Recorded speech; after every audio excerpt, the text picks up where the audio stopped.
আসসালামু আলাইকুম। আশা করি সবাই ভালো আছেন। চলুন দেখে নিই আজকের নিউজ। কলেজ ছাত্রী গৃহবধূকে নির্যাতনের যৌতুকলোভী পুলিশ স্বামীর বিরুদ্ধে মামলা।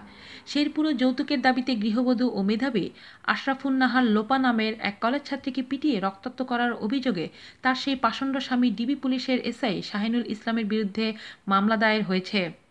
সোমবার রাত্রে শ্রী বর্দি থানায় ওই মামলাটি রেকর্ড হয় এবং মামলার ডিবি পুলিশ শাহিনের মা ও এক ভগ্নিপতি সহ পরিবারের ৬ জনকে আসামি করে মামলাটি দায়ের করেন কলেজ ছাত্রীর মা সেলিন আক্তার লাকি। তার আগে সোমবার দুপুরে জেলা সদর হাসপাতালে নির্যাতিতা কলেজ ছাত্রীর একাধিক এক্স-রে সহ পরীক্ষা নিরীক্ষা সম্পন্ন হয়েছে। এরপরও ডান চোখ, কোমরের দুপাশ, গলায়, পিঠে, পায়েসহ শরীরের বিভিন্ন স্থানে রক্তাক্ত ক্ষত নিয়ে সে দুদিন যাবৎ হাসপাতালের বেডেই যন্ত্রণার প্রহর গুনছে। অন্যদিকে একই দিন দুপুরে হাসপাতালে গিয়ে নির্যাতিতা কলেজ ছাত্রীকে জিজ্ঞাসাবাদ করেছেন অতিরিক্ত পুলিশ সুপার আমিনুল ইসলাম।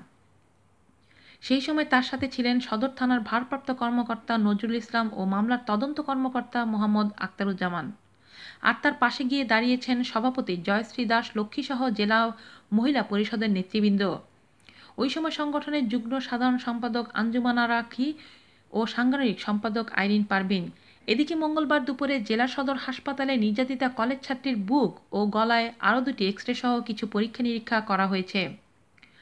ডান চোখ, কোমরের দুপাশ, গলায়, পিঠে, বুকে, পায়েসহ শরীরের বিভিন্ন স্থানে রক্তাক্ত ক্ষত নিয়ে গত ৩ দিন ধরে হাসপাতালে চিকিৎসাধীন থাকলেও অবস্থার কোনো উন্নতি হয়নি।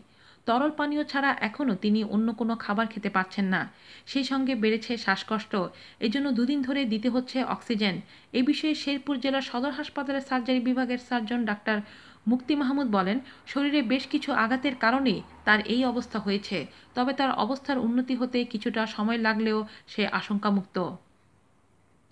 তার শয্যার পাশে থাকা মা স্কুল শিক্ষিকা সেলিন আক্তার লাকি জানান, মূল আসামি পুলিশের লোক হওয়ায় কিছুটা টালবাহানা ও আপোস রফায় চেষ্টার পরে হলেও মামলা রেকর্ড করা হয়েছে।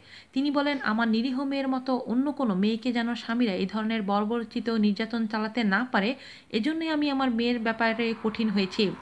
এখন দ্রুত শাহিন ও তার সহযোগীদের গ্রেফতার সহ তাদের বিচার দাবি করছি। ডিএমপির ডিবি এসআই শাহিন অফিসে কর্মরত ও শ্রীবর্দী উপজেলার ঘোনাপাড়া এলাকার মৃত হাজী ময়দান আলীর ছেলে। শ্রীবর্দী থানার ওসি বলেন, অভিযোগ পাওয়ার পর প্রাথমিক সত্যতা পাওয়ায় মামলাটি রেকর্ড করা হয়েছে।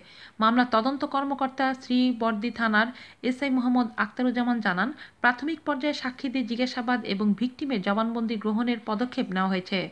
আসামিদের গ্রেফতারের জন্য জোর তৎপরতা অব্যাহত রয়েছে। আজ এ পর্যন্তই। আল্লাহ হাফেজ।